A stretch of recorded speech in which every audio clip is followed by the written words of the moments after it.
Hola, buscador de la verdad y seguidor del canal Virtus Veritas. Creo que estudiar la historia de nuestro mundo es muy útil, o no solo útil, sino prácticamente necesario para poder entender quiénes somos, dónde estamos en este momento y necesitamos saber hacia dónde vamos. En este batiburrillo de realidades estoy tratando de averiguar si existe algún principio inteligible comprendido por nosotros de esta realidad.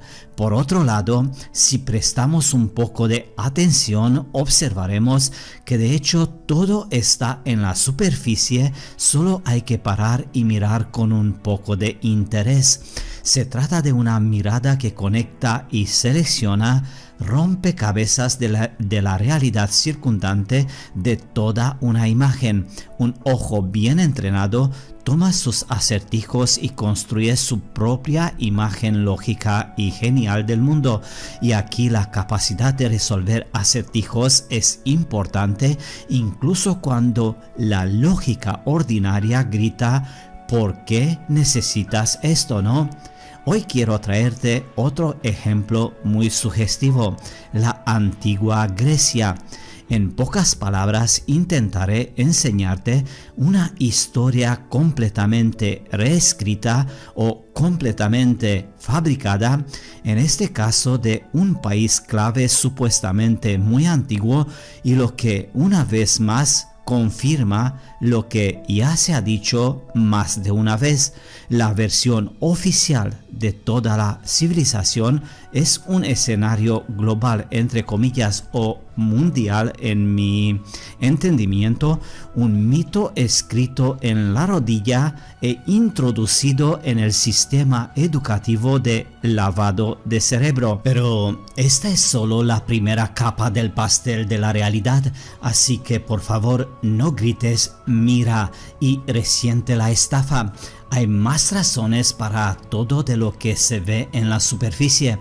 La historia no es una trampa, es parte de un rompecabezas común, una prueba de la adecuación de la percepción, la construcción de cadenas lógicas, la comparación y el análisis de datos constantemente actualizados. Grecia entró en la historia oficial como una de las civilizaciones muy antiguas y supuestamente una de las más avanzadas, pero ¿es todo tan simple y obvio como se nos presenta? El mapamundi de hoy parece muy claro, ¿no? Pero si cavamos un poco, descubriremos que los nombres modernos y la ubicación de muchos estados no tienen nada que ver con la realidad histórica, y verás que podemos encontrar muchas rarezas. Intentemos, por ejemplo, tratar con la grande y terrible antigua Grecia. Contrariamente a la creencia popular, este estado no apareció en el mapa mundial hace 4000 años, sino estrictamente en 1830.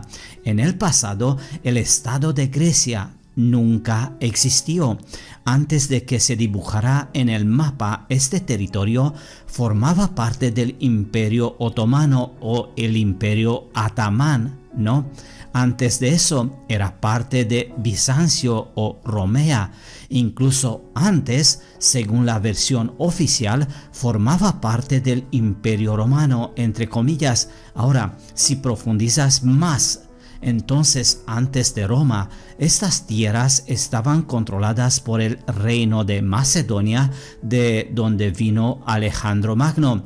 Incluso en épocas anteriores había microscópicas ciudades-estados o los estados polis individuales, ¿no? Y parece que no hay donde cavar más. Algo más antiguo, según los conceptos oficiales, serían los monos, ¿no? Bien, lo que está muy claro es que un estado llamado Grecia nunca ha existido en la naturaleza antes de 1830. La gran pregunta de más de $1 millón sería: ¿por qué fue necesario dibujar ese estado en el mapa y de dónde viene su nombre. Existe la opinión de que el nombre del país recién nacido apareció porque los griegos, entre comillas, habitaron estos lugares desde la antigüedad, y estos griegos, entre comillas, supuestamente querían apasionadamente la independencia. Durante 4000 años querían esto constantemente, y al recibirlo inmediatamente llamaron a su país Grecia. Pero hay una discrepancia en todo esto. Los griegos, entre comillas, ellos mismos llaman a su país Hellas, y ellos mismos se llaman helenos. Aparentemente no se les pidió permiso cuando alguien realmente necesitaba dibujar a Grecia en el mapa político, pero las personas cultas son obstinadas y devotas y traen a nuestra atención una versión sobre algunos Greeks. En la versión temprana de la lengua griega antigua, cuyo progenitor mitológico se llamaba Graicos. Bien, supuestamente una vez estos Greeks vivieron aquí. Sin embargo, los propios científicos de los muchos pueblos pequeños que habitaron estas tierras en el pasado distinguen solo dos pueblos principales, los jonios y los dorios. Todos estos intentos de una forma u otra son inútiles, porque todavía no explican el deseo imaginario de los helenos, entre comillas, de obtener una independencia que nunca existió. Tampoco explican por qué surgió de repente el nombre que los habitantes de esta zona como Graik o Graicos, incluso cuando se trata de Grecia como la República Helénica. Bueno, así es como se llama a Grecia hoy en día en varios países europeos, ¿no? Esto no cambia las cosas. Hellas como país soberano tampoco existió nunca, pero se nos dice que lo que pasó fue el idioma griego ampliamente conocido a partir de los textos medievales, pero tampoco es fácil para este idioma. Entre el idioma griego, entre comillas, de la Edad Media y el que se habla hoy en Grecia, hay todo un abismo. Es imposible decir exactamente qué era originalmente esta lengua griega antigua o medieval. Los investigadores modernos estudian sus características a partir de copias y traducciones posteriores. Las más famosas son las crónicas de San Teófanes. Por supuesto, no hay originales. Sin embargo, se cree que esta lengua muerta se usó solo en ciertos círculos de Bizancio desde el siglo VI después de Cristo como lengua literaria y científica. Incluso entonces no se pudo obligar a la mayor parte de los helenos, entre comillas, a hablar este idioma griego. Esta etapa, según los historiadores oficiales, duró hasta el siglo XVI, es decir, 1000 años. Y ese idioma griego, entre comillas, se conoce hoy como el griego medieval o medio.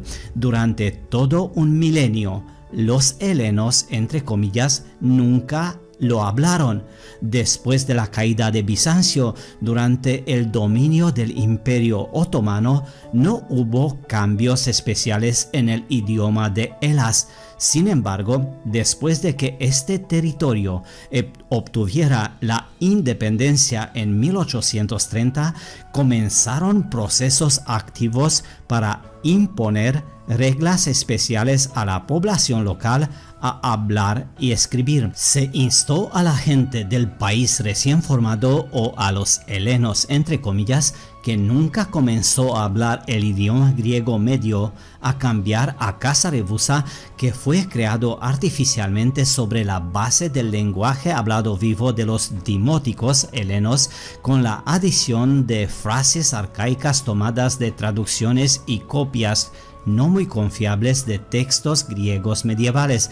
Los pobres helenos retorcieron la lengua persistente y profesionalmente durante otros 150 años y solo en 1976 finalmente se les permitió hablar y escribir de forma natural como están acostumbrados en este momento.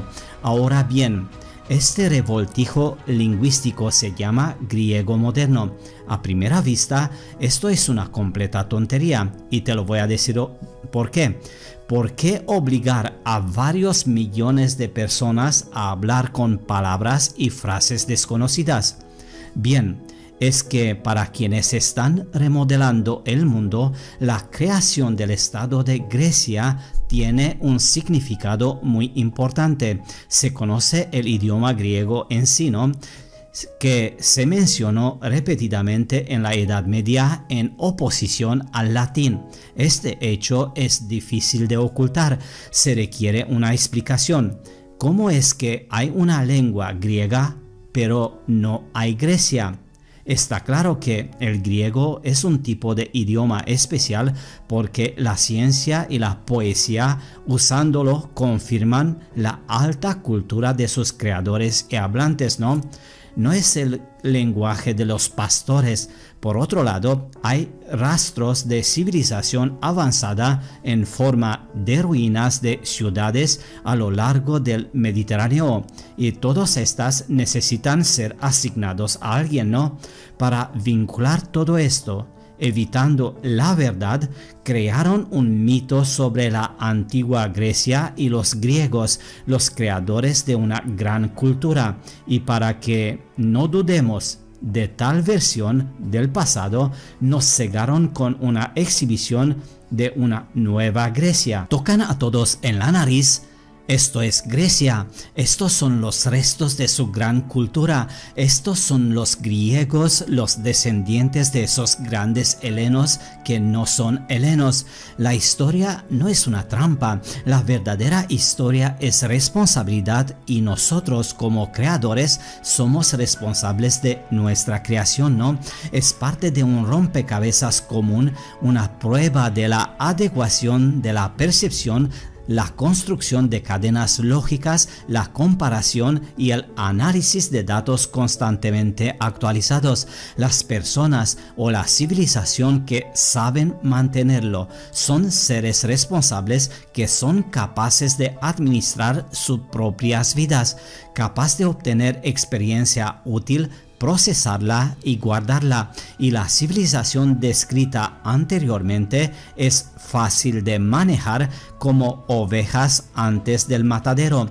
Las alimentó con hierba, le dio un golpe en la cabeza y se la comió, y así de generación en generación, y parecería que si supiéramos un poco más de historia, cosas así simplemente no podrían volver a suceder, porque la responsabilidad, la comprensión, la conciencia, es decir, el nivel general de conciencia personal y colectiva, crecería en las personas y nuestra civilización daría un paso adelante, no al revés como ahora. Si quieres creer en la versión oficial, nadie te va a decir no.